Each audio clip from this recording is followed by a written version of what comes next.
Bismillahirrahmanirrahim. Assalamualaikum warahmatullahi wabarakatuh. Sekarang kita akan membahas tentang statika fluida atau fluida statis atau fluida dalam keadaan diam. Fluida statis adalah fluida dalam keadaan diam atau fluida bergerak yang tidak terjadi atau diasumsikan tidak terjadi perbedaan kecepatan relatif antara lapisan-lapisan geser dalam fluida tersebut, atau fluida tersebut bergerak tetapi dalam mode gerak yang rigid atau kaku, maka tidak ada gerakan dari molekul fluida sehingga tidak akan ada tegangan geser.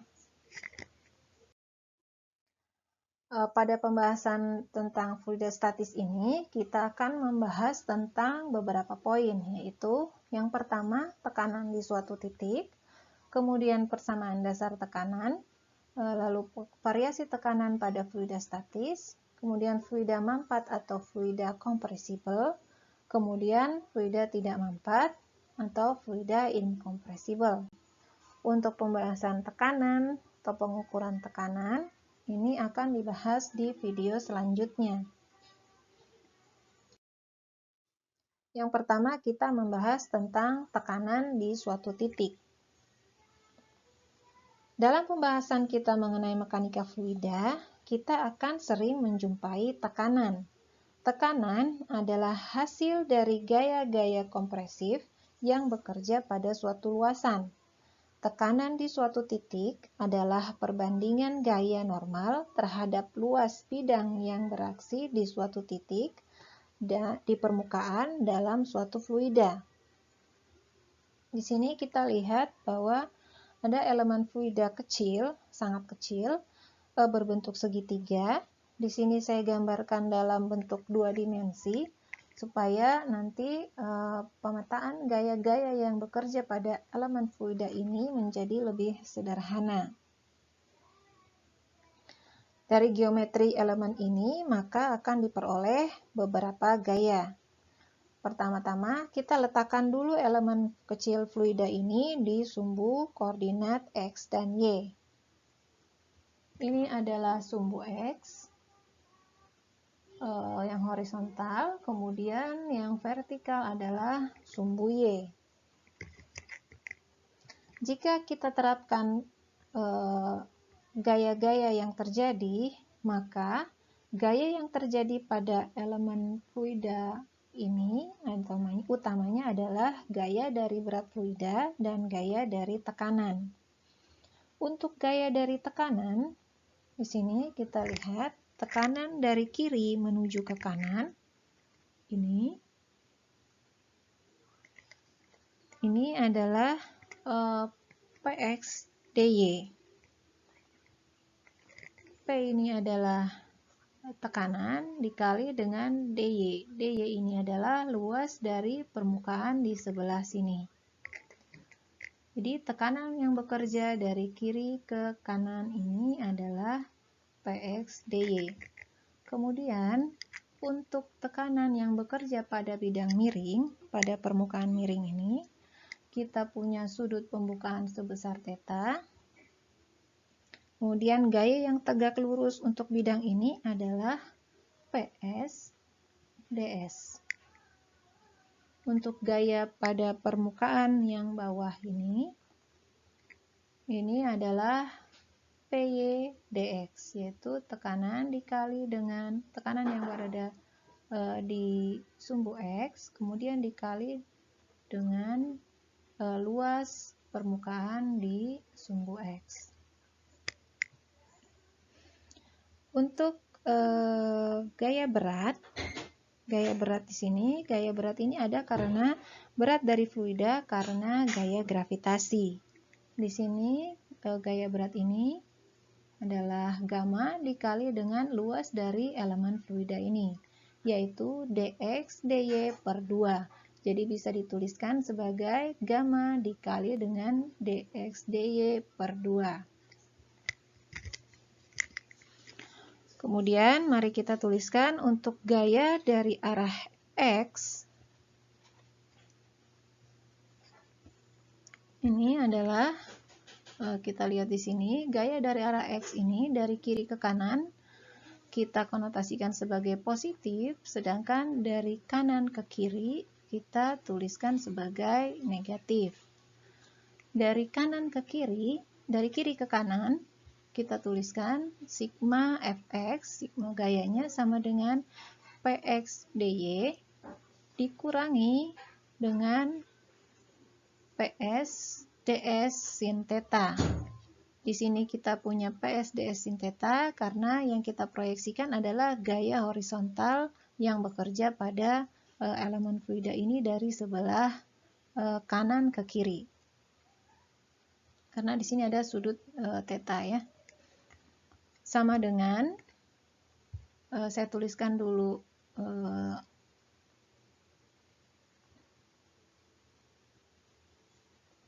nah di sini ini adalah tekanannya, kemudian sama dengan ini adalah M dikali dengan A. Jadi tekanan di sini sudah kita jabarkan tadi, kemudian sama dengan masanya ini adalah dx dy per 2, luas dari elemen fluida yang berbentuk segitiga ini, kemudian dikali dengan massa jenisnya, kemudian dikali dengan percepatan di titik di sumbu X. Untuk gaya dari sumbu Y, sama kita terapkan, kita aplikasikan seperti gaya yang ada pada sumbu X tadi, yaitu sigma Fy sama dengan Py dx. Ini adalah gaya dari sumbu Y atas ke bawah ya. Dari bawah ke atas ini adalah kita tuliskan dengan positif, yaitu Py dx. Sedangkan dari atas ke bawah kita tuliskan dengan konotasi negatif, ps ds cos theta. Itu gaya yang tegak lurus di sini. Dikurang dengan gaya berat. Karena gaya yang bekerja pada sumbu Y yang vertikal ini ditambah lagi dengan gaya berat dari fluida tersebut, yaitu gamma dikali dengan dx dy dibagi 2 sama dengan M kali A. Ini masanya. Kemudian dikali dengan percepatan di titik Y, di sumbu Y.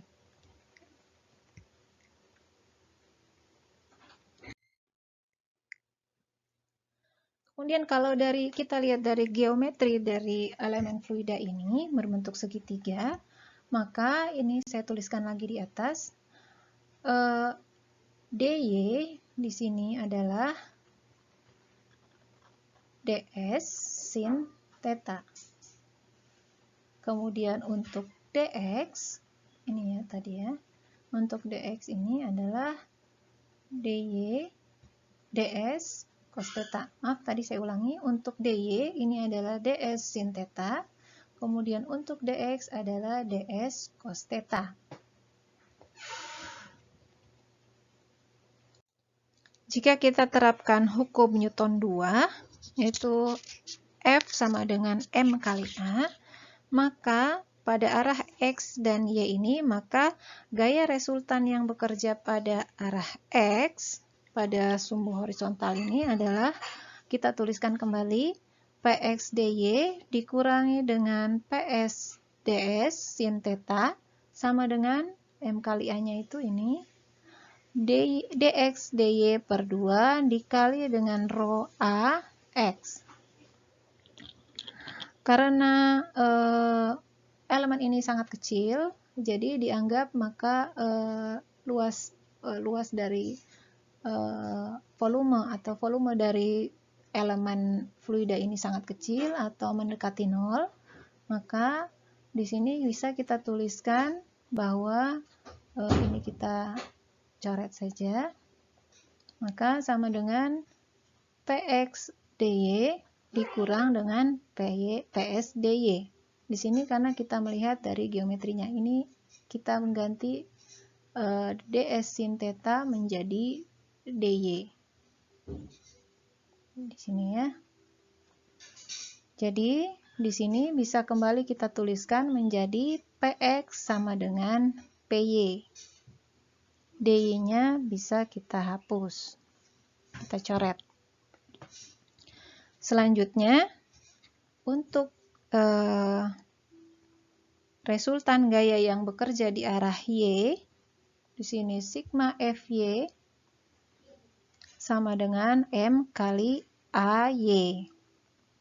Sama dengan, kita tuliskan kembali PY dx, ini tadi ya, dikurang dengan ini, PS ds cos theta, kemudian dikurangi dengan gaya berat dari elemen fluida tersebut, yaitu gamma dx dy per 2 sama dengan M kali A.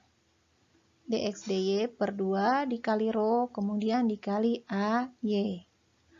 Karena di sini juga sama, luas dari atau volume dari elemen fluida ini sangat kecil atau mendekati 0, sehingga bisa kita tuliskan menjadi PY dx dikurang dengan ds cos theta, ini kita ganti menjadi dx. PS ds sama dengan 0. Di sini dx-nya bisa kita coret, maka menjadi PY sama dengan PS. Karena PX sama dengan PS dan PY sama dengan PS, maka bisa kita tuliskan menjadi PX sama dengan PY sama dengan PS. Jadi di sini kesimpulannya bahwa fluida dalam fluida diam atau statis, maka tekanan itu independen terhadap arah. Jadi dari arah manapun tekanannya sama. Ini disebut dengan hukum Pascal.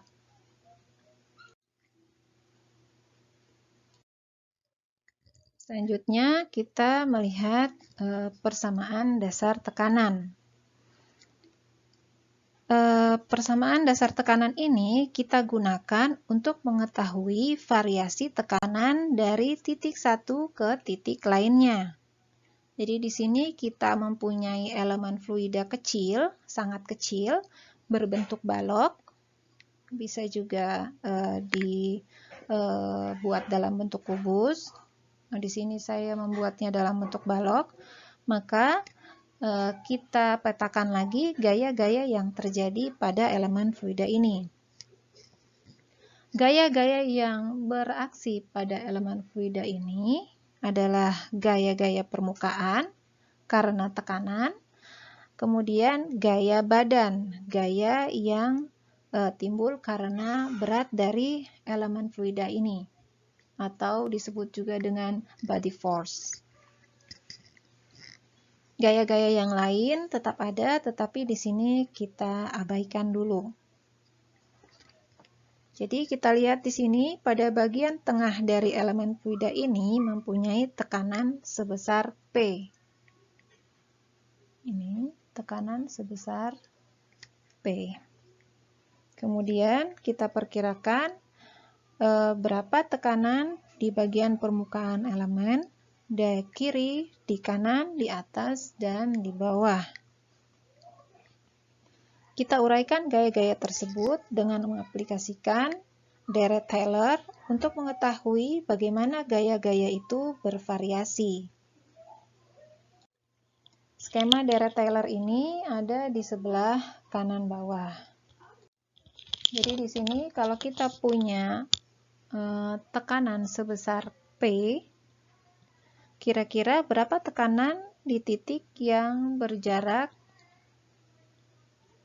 dy per 2 dari ujung tekanan dari jarak y, tekanan di posisi y. Di sini sebelah kiri ini adalah y dikurang dengan dy per 2 untuk titik di sini. Kemudian untuk titik di sini adalah y tambah dy per 2.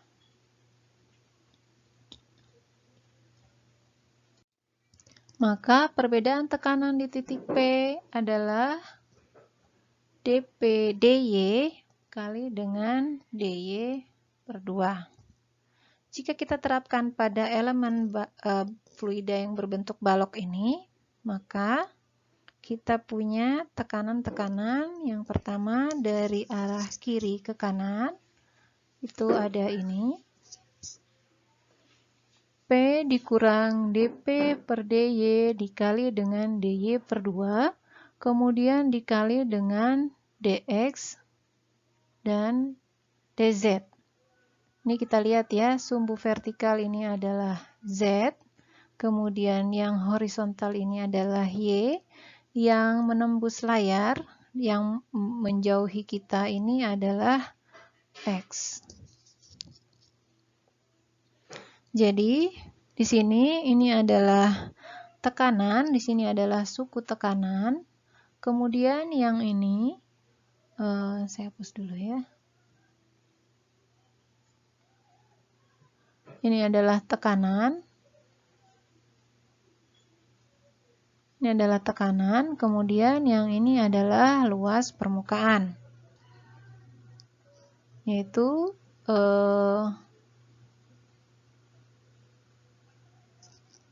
dx dikali dengan dz. Jadi luas permukaan sebelah sini. Kita akan mencari gaya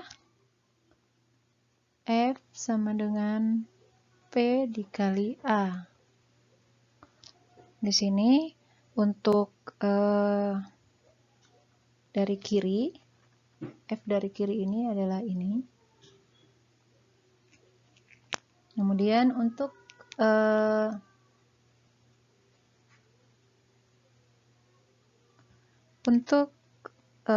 gaya dari arah kanan, ke kiri,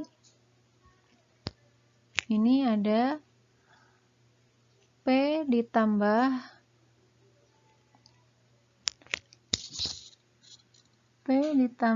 dp dy dikali dengan dy per 2 dikali dengan dx dz. Jadi yang sebelah sini ya, untuk gaya yang dari kanan itu yang sebelah sini, yang y tambah dy per 2. Jadi dx dz ini adalah luas sebelah sini. Kemudian untuk arah vertikal sama juga, ini adalah P ditambah dp per dz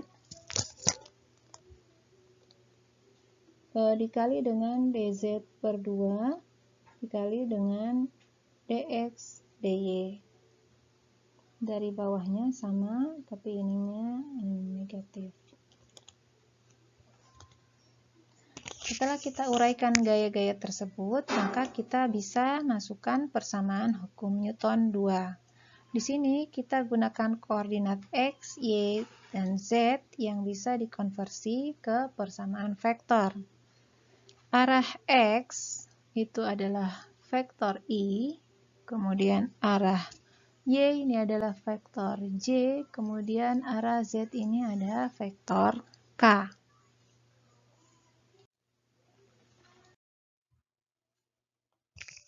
Jadi kita bisa lihat lagi, elemen fluida tadi saya letakkan di sebelah kanan. Nah, jadi karena gaya dari sebelah kiri ini kita anggap, dari arah kiri ke kanan kita anggap minus, maka persamaannya menjadi untuk sigma gaya yang bekerja pada arah Y menjadi, arah Y itu yang ini ya, menjadi P dikurang dp per dy dikali dengan dy per 2, kemudian dikali dengan dx dz dikurang ini tadi ya yang saya maksud karena dia dari kanan ke kiri, sehingga kita anggap minus. Dikurang dengan gaya yang ini. P ditambah dP per dy dikali dengan dy per 2 dikali dengan dx dz. Luas permukaan sebelah kanan. Cara yang sama ini kita terapkan untuk gaya-gaya dari arah X dan Z. Nah, di sini kita bisa tuliskan kembali bahwa delta Fy, sigma gaya yang bekerja di sumbu Y adalah minus delta P per dP per dy dikali dengan dx, dy, dz. Ini jadi jika kita selesaikan persamaan ini ya, kita akan jumpai persamaan yang di bawah ini. Kemudian untuk dari gaya pada arah sumbu X, ini itu adalah delta Fx sama dengan minus dP per dx dikali dengan dx, dy, dan dz. Cara untuk menghitung gaya di sumbu X ini sama dengan cara menghitung gaya di sumbu Y tadi. Demikian juga dari sumbu Z.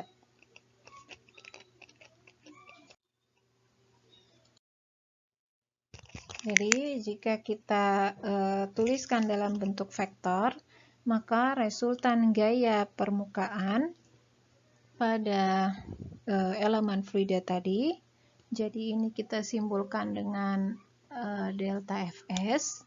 Ini maksudnya adalah seluruh gaya yang bekerja pada elemen fluida tadi, sama dengan delta Fxi, kemudian ditambah dengan delta Fyj, kemudian ditambah dengan delta Fzk.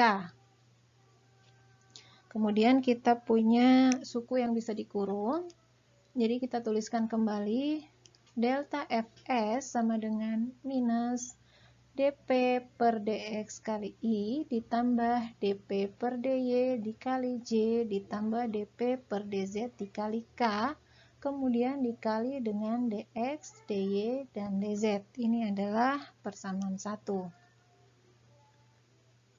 Jika kita lihat bahwa suku yang dikurung ini, ini adalah gradien tekanan. Maka bisa kita tuliskan seperti ini. Ini adalah simbol operator gradien atau del. Selanjutnya, untuk resultan gaya yang bekerja dari arah Z, ini resultan gaya dengan menggunakan bentuk gradien yang tadi persamaan sebelumnya, maka untuk resultan gaya yang bekerja pada arah Z bisa kita tuliskan seperti ini. Pada arah Z itu saya tuliskan kembali.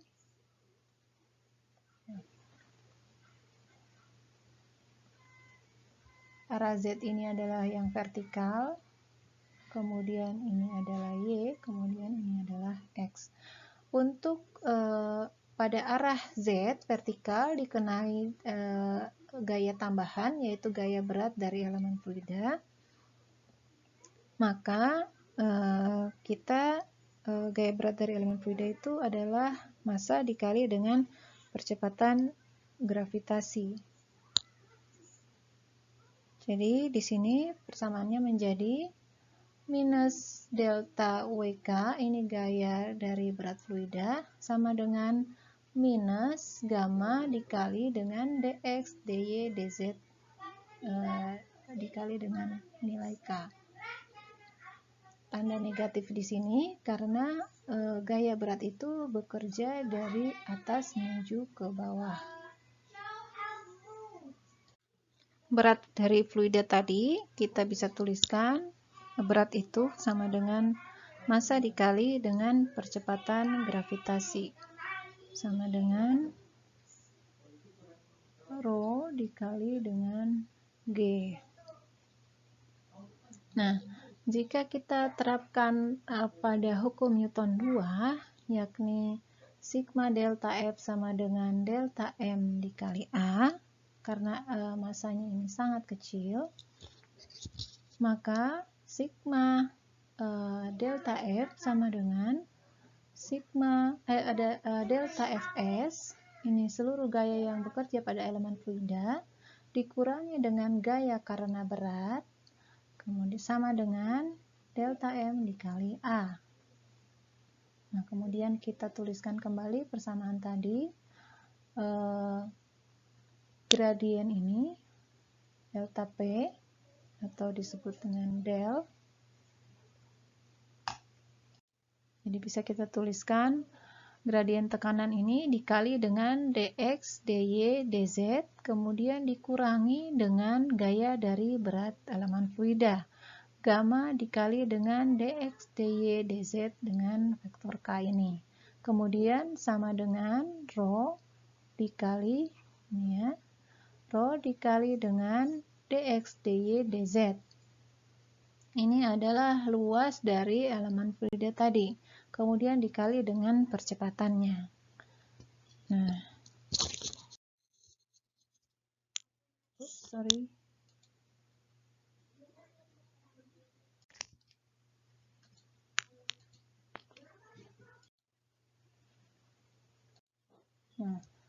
persamaan dari slide sebelumnya itu yaitu minus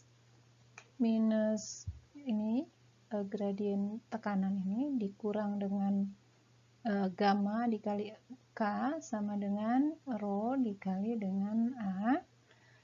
Sebenarnya bisa kita gunakan untuk menentukan variasi tekanan pada fluida diam. Jadi pada fluida diam, karena tidak ada percepatan, maka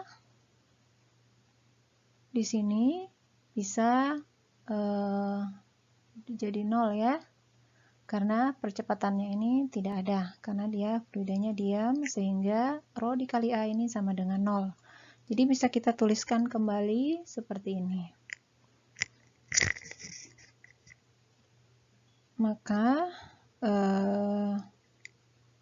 tanda negatif ini tadi, karena ininya sama dengan 0, di kanan sama dengan 0, maka tanda negatif ini bisa kita pindahkan menjadi positif di sini ya.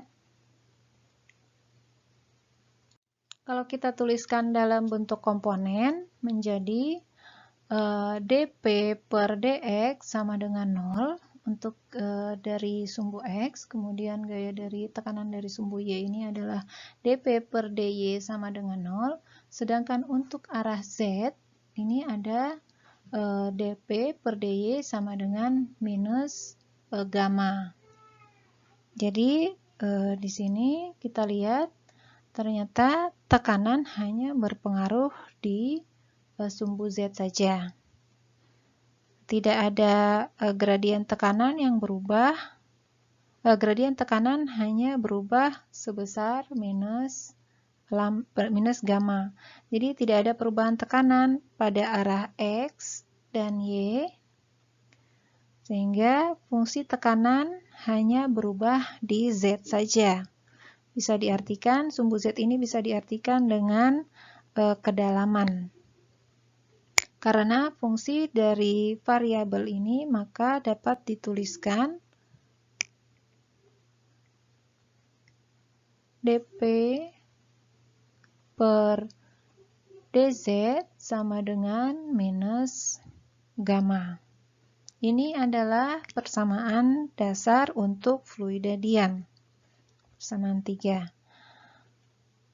Karena Z adalah vertikal, kita bisa menghitung perubahan tekanan terhadap kedalaman atau terhadap elevasi. Gamma di sini bisa bervariabel, bervariasi dan tidak konstan. Jadi kesimpulannya seperti itu. bahwa tekanan hanya berpengaruh pada arah Z, yaitu posisi vertikal, atau bisa disebut dengan kedalaman atau elevasi. Nah, untuk persamaan tersebut kita coba aplikasikan pada fluida tidak mampat atau incompressible. Untuk fluida tidak mampat atau incompressible ini, massa jenisnya konstan sehingga berat spesifiknya konstan. Maka untuk gamanya konstan, maka persamaannya seperti ini ya. dP integral P1 sampai P2 dP sama dengan minus gamma Z1 sampai Z2 dikali dengan dz. Kita integralkan yang di kiri terhadap tekanan, yang ini, yang di kanan ini terhadap Z. Kalau diintegralkan, maka kita akan dapatkan persamaan seperti ini. Ya. Atau bisa ditulis juga dengan P2 kurang P1 sama dengan gamma dalam kurung Z2 kurang Z1. Seperti itu. Skema posisi Z1 dan Z2 ini bisa dilihat di gambar ini. Jadi P1 ini di sini, kemudian Z1 adalah jarak dari sini ke sini. Ya, ini Z1, kemudian ini adalah P2, sedangkan Z2 ini adalah jarak dari sini ke sini, atau Z2 kurang Z1. Ini adalah, jadi kita peroleh jarak ini. Jadi kalau misalnya kita punya suatu titik di permukaan dengan elevasi di Z2, titik asalnya itu di sini. Ini dianggap 0 ya, titik 0. Maka tekanan di elevasi Z2 ini adalah P2. Kemudian tekanan di elevasi Z1 ini adalah P1. Selisih Z2 dan Z1 ini bisa diganti menjadi H. Ya, jadi misalnya kita punya titik di sini, ini adalah titik P, 0. Kemudian titik yang satunya P yang ada di kedalaman ini adalah ini, P1. Maka jarak antara P0 ke P1 ini kita ganti dengan H. H adalah kedalaman dari P0 ke P1. Di sini kita melihat bahwa tekanan ini bervariasi secara linier dengan kedalaman. Jadi persamaan ini disebut dengan distribusi tekanan. Ini ya, sebentar. P ini kita bisa ganti menjadi H, jadi P2 kurang P1 sama dengan ini gamma dikali dengan H. Atau bisa kita tulis juga dengan P1 atau P2 sama dengan gamma alpha gamma H ditambah dengan P2. Jadi ini adalah persamaan ini disebut dengan distribusi tekanan atau distribusi hidrostatis. Jadi kalau misalnya suatu titik terletak di permukaan bebas, ini P-nya ini sama dengan tekanan ATM, atmosfer, maka P0-nya ini P1-nya di sini, maka H-nya itu adalah kedalamannya. Jadi ini tadi ya, kita tuliskan kembali persamaan tadi. P1 kurang P2 sama dengan gamma dikali H, atau P1 sama dengan gamma dikali H tambah dengan V2. H adalah kedalaman diukur dari lokasi P2, seperti gambar yang tadi. Jadi, jika di suatu titik terletak pada permukaan bebas, jadi maka tekanan pada titik tersebut adalah tekanan pada permukaan bebas atau tekanan atmosfer, sehingga bisa dituliskan P sama dengan gamma dikali H ditambah dengan P0. P0 ini adalah tekanan atmosfer. Dari persamaan 4 ini, maka H-nya bisa kita tuliskan seperti ini. H ini adalah ketinggian fluida dengan berat spesifik gamma yang diperlukan untuk mendapatkan beda tekanan P1 dikurang dengan P2. H ini disebut juga dengan head tekanan atau pressure head. Jadi dari persamaan ini dapat disimpulkan bahwa tekanan hidrostatik pada fluida tidak mempat hanya dipengaruhi oleh kedalaman dan berat spesifik fluida. Jadi ukuran dan bentuk wadah fluida tersebut tidak memberikan pengaruh terhadap besarnya tekanan hidrostatis. Jadi tekanan selama tingginya ini sama, kemudian referensi titik nolnya ini sama, maka tekanan di sini sama dengan tekanan di sini, sama dengan tekanan di sini, dan di sini.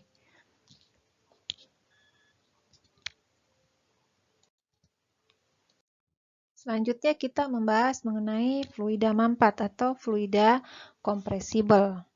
Fluida mampat yang tergolong pada fluida mampat ini, yang tergolong dalam fluida mampat adalah fluida dalam fase gas seperti oksigen, nitrogen, hidrogen, dan lainnya.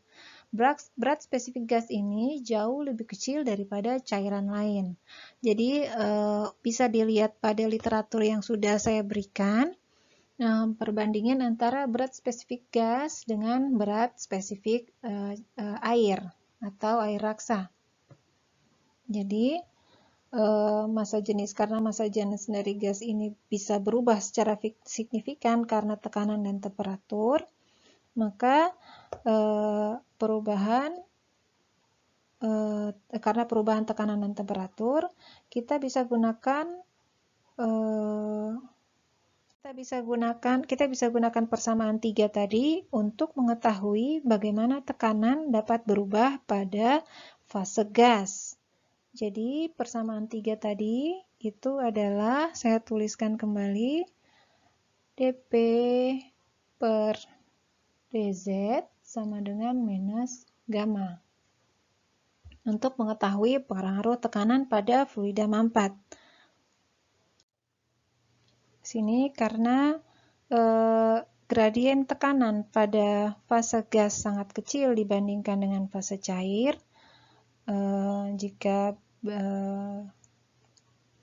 ya seperti itu ya, gradien tekanan pada fase gas ini sangat kecil, jauh lebih kecil dibandingkan dengan gradien tekanan pada fase cair. Jika terdapat beda tinggi yang sangat besar, maka untuk mengetahui perubahan tekanan, berat spesifik perlu diketahui. Kita bisa gunakan persamaan gas ideal, itu ini P sama dengan rho dikali R dikali T, gamma disubstitusi dengan persamaan berat ideal ini. Jadi gamma ini tadi sama dengan rho dikali G.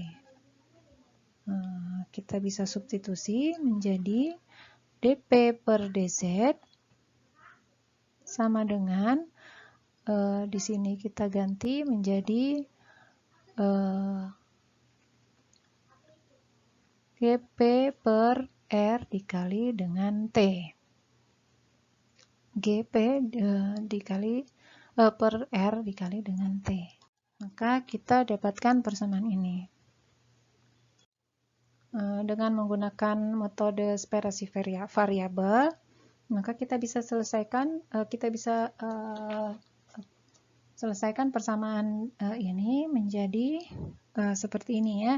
Jadi variabel tekanan dikumpulkan di sebelah kiri, kemudian variabel dz dikumpulkan di sebelah kanan.